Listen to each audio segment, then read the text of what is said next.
Hello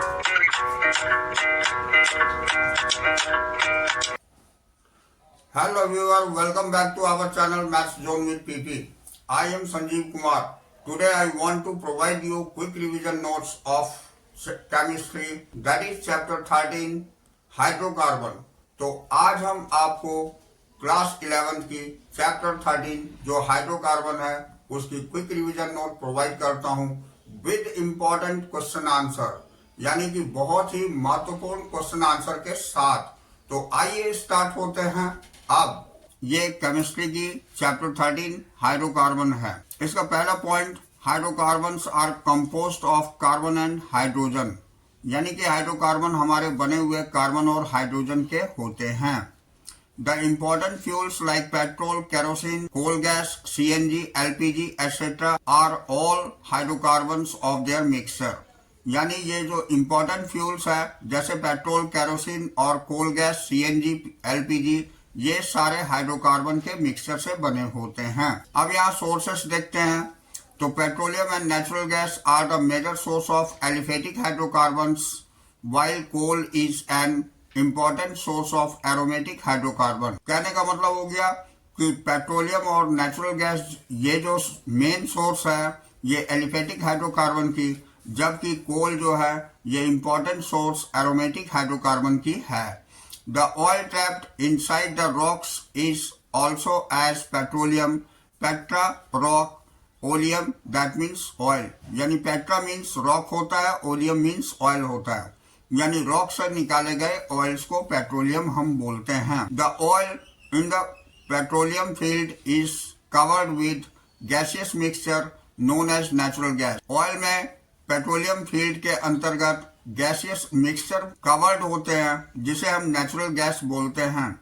The main constituent of the natural gas are methane, ethane, propane and butane। तो इसके natural gas के मुख्य घटक होते हैं मीथेन, इथेन, प्रोपेन और ब्यूटेन। अब हम क्लासिफिकेशन ऑफ हाइड्रोकार्बन देखते हैं। तो यहाँ हाइड्रोकार्बन हमारी दो टाइप की होती है। पहला होता है एलिसाइक्लिक और एलिफेटिक जो ओपन चेन होता है। दूसरा होता है कार्बोक्सिलिक और साइक्लिक, यानी ये साइक्लिक रिंग लाइक स्ट्रक्चर होती है। ये जो एलिसाइक्लिक और एलिफेटिक है ये फर्दर 3 पार्ट में डिवाइडेड होता है, ये एल्केन, एल्कीन्स और एल्काइन में, जबकि ये साइक्लिक हाइड्रोकार्बन हमारी 2 पार्ट में डिवाइड होती है, एलिसाइक्लिक और एरोमेटिक। अब आगे एलिसाइक्लिक भी 3 पार्ट में डिवाइड हो जाती है, ये साइक्लो एल्केन्स कहलाती है, साइक्लो एल्कीन्स और साइक्लो एल्काइन्स, ये 3 पार्ट में डिवाइड होती है।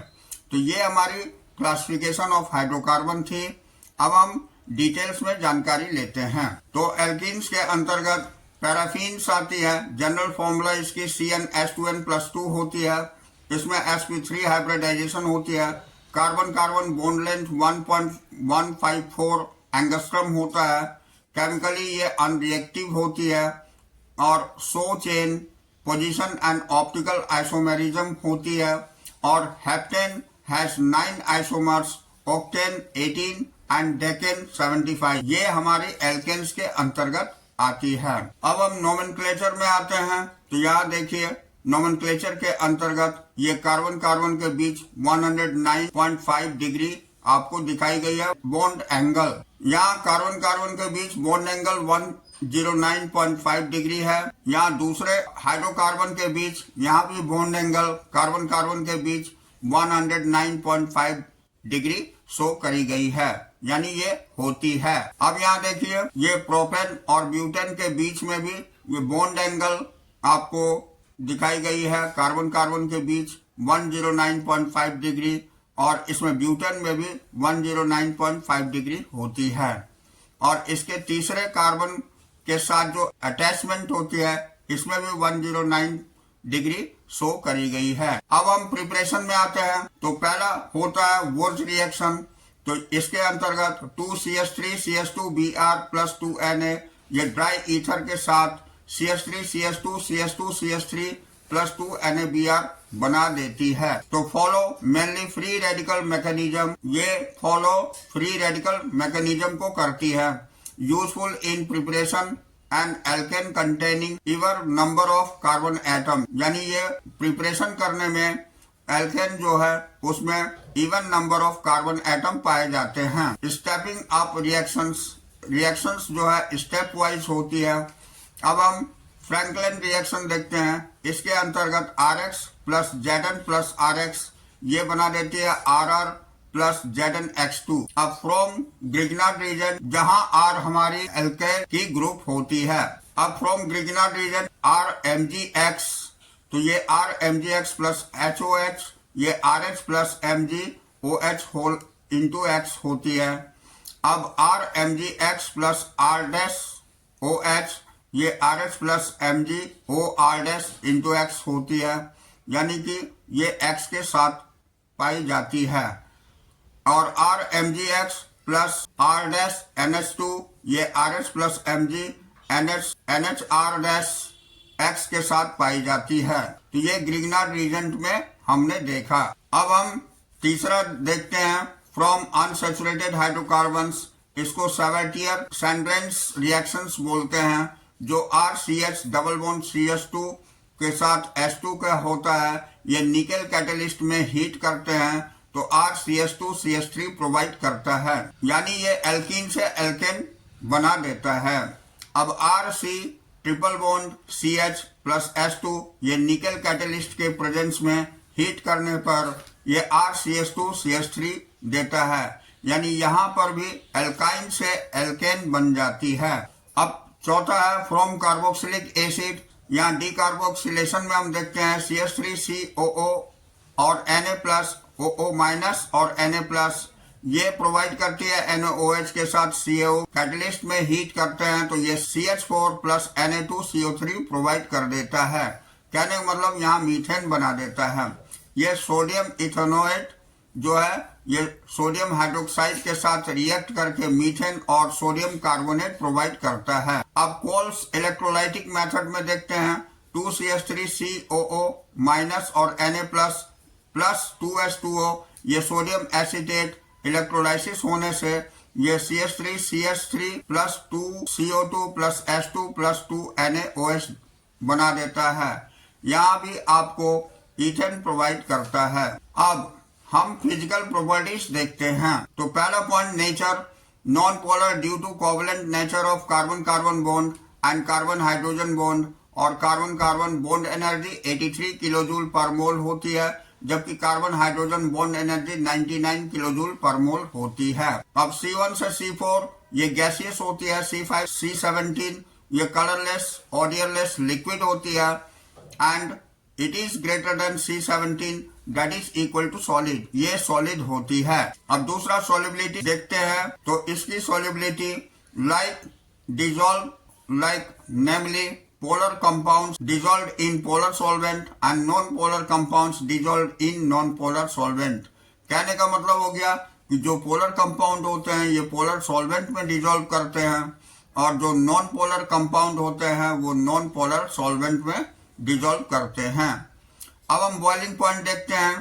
तो low boiling point due to non polar in nature, यानी इसकी बॉइलिंग पॉइंट लो होती है क्योंकि ये नेचर में नॉन पोलर पाई जाती है। अब next point, the molecules are held together only by weak van der Waals forces, since we known that the magnitude of van der Waals force is directly proportional to the molecular size, therefore the boiling point increases with increase in the molecular size, that is the increase in number of carbon atoms. अब noted, the boiling point of the branched chain alkanes are less than the straight chain isomers.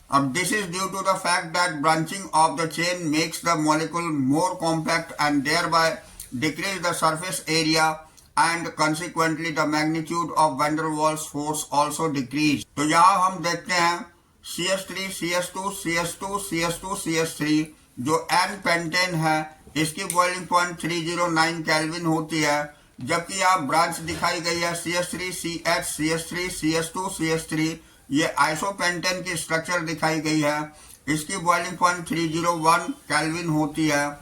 और यहाँ पर neopentane दिखाई गई है जहाँ carbon main central carbon से चारों तरफ CH3 ग्रुप अटैच्ड होते हैं, ये न्यूपेंटेन कहलाती है। इसकी बॉइलिंग पॉइंट 282.5 केल्विन होती है। अब even number of alkene having carbon atom having higher melting point A and even number of alkane having immediately next lower the immediately next higher odd numbers of carbon atoms। तो कहने का मतलब हो गया कि इसमें इवन नंबर में जो होती है उसकी हाई मेल्टिंग पॉइंट्स होती है, तो ये इसमें दिखाया गया है। अब हम केमिकल प्रॉपर्टीज में आते हैं। तो पहला है कंबस्टन। ये CH4 + 2O2 ये CO2 + 2H2O प्रोवाइड करता है। इसकी डेल्टा H = -217.0 केल्विन कैलोरी पर मोल होती है। यानी इसकी इंथैल्पी ये दिखाई गई है, ये -217.0 किलो केल्विन पर मोल होती है। अब हम ऑक्सीडेशन देखते हैं। तो CH4 + O2 ये Cu कैटलिस्ट के प्रेजेंस में 573 केल्विन पर हीट करने पर ये 2CH3OH देता है, प्रोवाइड करता है। दूसरा रिएक्शन CH4 + O2 ये MO2O3 कैटलिस्ट में HCHO ये मिथेनॉल है प्लस H2O प्रोवाइड करता है। ये मिथेनॉल है और यहाँ मिथेनॉल बना देती है ऑक्सीडेशन हो करके। अब हम सब्स्टिट्यूशन दिखाते हैं। तो पहला है हैलोजिनेशन। तो CH4 + Cl2 ये अल्ट्रावायलेट में CH3Cl + HCl प्रोवाइड करता है, जबकि CH3Cl अल्ट्रावायलेट रेज में CH2Cl2, फिर यूवी रेज में CHCl3 और फिर यूवी रेज में CCl4। यानी एक एक हाइड्रोजन इसमें से रिप्लेस होते जाता है और एक एक हाइड्रोजन ग्रुप अटैच्ड होती जाती है। क्लोरीन ग्रुप यहाँ हाइड्रोजन ग्रुप्स हैं। इस तरह ये मिथाइल क्लोराइड से ये कार्बन टेट्राक्लोराइड बना देती है। अब यहाँ नोटेड है iodination reversible reactions. Iodination is a reversible reactions, so it is carried out by heating alkane in presence of some oxidising agent like iodic acids HiO3 और nitric acid HNO3 और mercuric oxide HgO which oxidizes Hi formed during the reactions, जो हम नीचे reaction में देखते हैं। तो CH4 + I2 heat करने पर CH3I प्लस HI बना देती है, जहाँ नेक्स्ट रिएक्शन में 5HI + HiO3 ये 3H2O + I2 प्रोवाइड करती है। अब 2HI + 2HNO3 ये 2H2O + I2 + 2NO2 प्रोवाइड करती है। अब हम नेक्स्ट देखते हैं। Noted fluorination of alkane takes place explosively resulting even in the rupture of carbon carbon bond in higher alkane. यानी हायर एल्केन में कार्बन कार्बन बॉन्ड को रप्चर करने के लिए फ्लोरिनेशन प्रोसेस करी जाती है, जो बहुत ही एक्सप्लोसिवली रिजल्ट प्रोवाइड करती है। अब हम फीचर्स ऑफ हैलोजिनेशन देखते हैं। तो पहला पॉइंट होता है the reactivity of halogen, that is F2 is greater than Cl2 is greater than Br2 is greater than I2। यानी सबसे ज्यादा रिएक्टिविटी शो करता है फ्लोरीन, उसके बाद क्लोरीन, तब ब्रोमीन, लास्ट में आयोडीन। अब हम नेक्स्ट पॉइंट देखते हैं। The rate of replacement of hydrogen of alkene is 3 degree is greater then 2 degree is greater then 1 degree.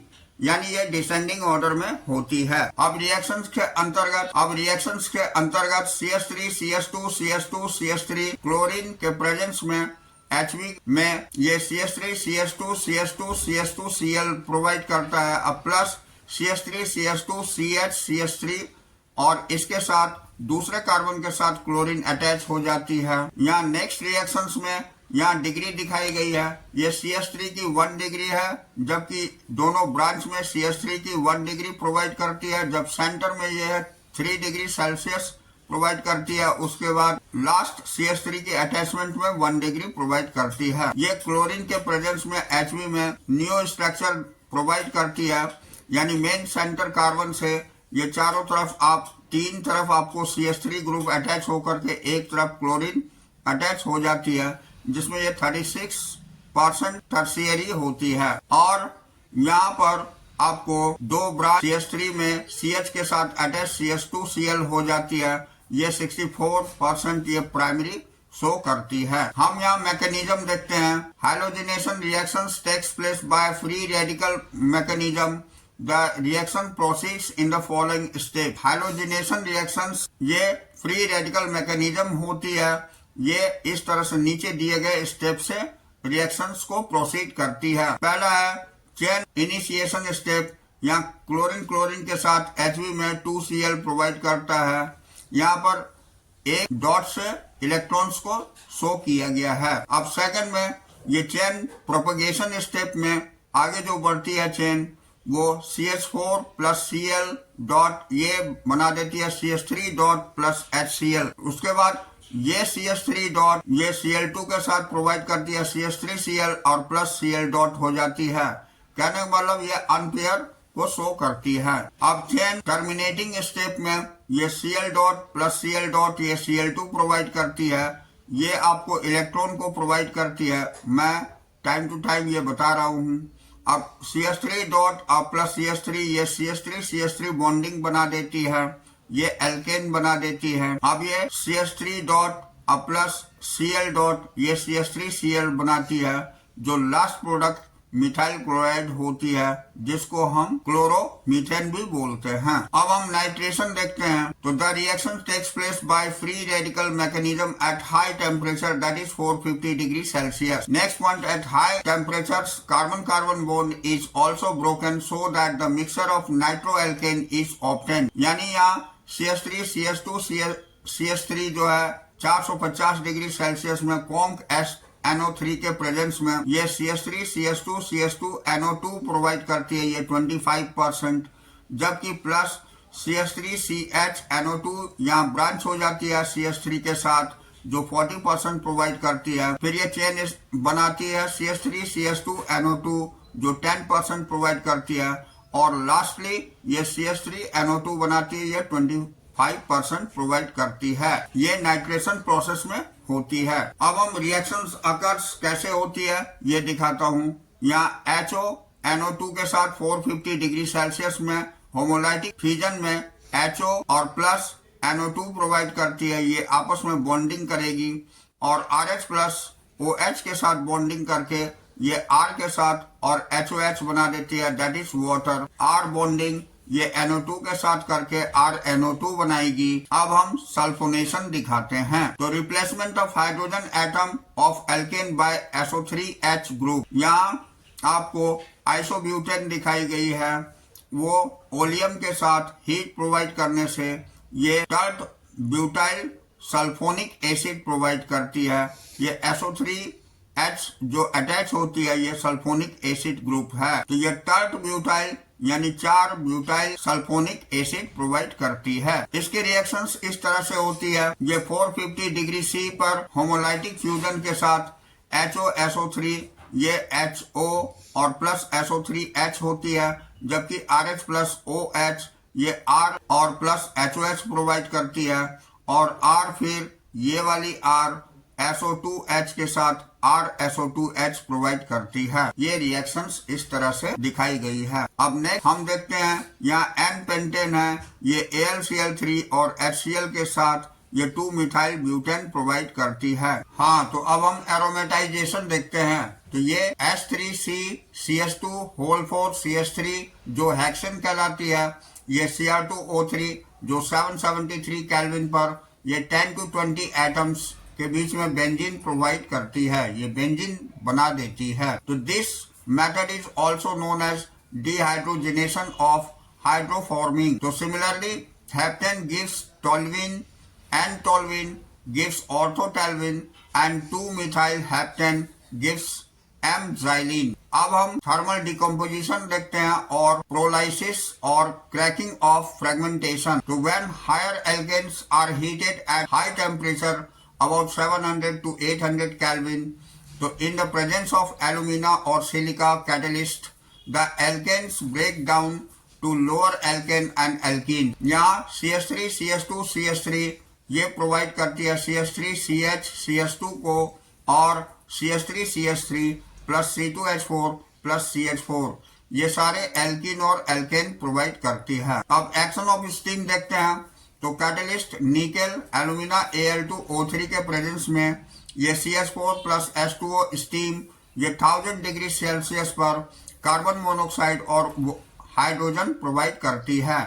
तो this reaction is based on the industrial preparation of hydrogen from natural gas. अब हम isomerisation देखते हैं। तो यहाँ दिया हुआ है CH3 CH2 होल 4 CH3 ये एनहाइड्रस AlCl3 और HCl के प्रेजेंस में एन-हेक्सेन जो है ये CH3 CH CH2 whole 2 CH3 के साथ ये 2 मिथाइल पेंटेन बना देती है और प्लस CH3 CH2 CH इसके साथ CH3 यहाँ ब्रांच में और CH2 CH3 ये 3 मिथाइल पेंटेन बना देती है। अब हम कन्फर्मेशनल आइसोमेरिज्म देखते हैं। अब कन्फर्मेशनल आइसोमेरिज्म देखते हैं। The different molecular arrangement arising as a result of rotation around carbon-carbon single bonds are called conformational isomers or rational isomers and the phenomenon is called conformational isomerism. अब numerous possible arrangement of ethane are possible. Two extreme conformations are known. These are eclipsed conformation and staggered conformation. अब सो horse representation हम देखते हैं। तो ये arrangement आपकी सो horse representation कहलाती है। ये स्टैगर्ड होती है, ये इक्लिप्स्ड होती है, ये ओरिएंटेशन। अब यहाँ न्यूमैन्स प्रोजेक्शंस देखते हैं। तो न्यूमैन्स प्रोजेक्शंस के अंतर्गत ये स्टैगर्ड होती है, ये स्क्यू होती है, ये इक्लिप्स्ड हो जाती है। आपने देखा एल्केन के बारे में हमने डिटेल जानकारी दिया। अब हम नेक्स्ट क्लास में आपको एल्कीन की जानकारी देंगे। So that's all for today. We will meet again on the next class.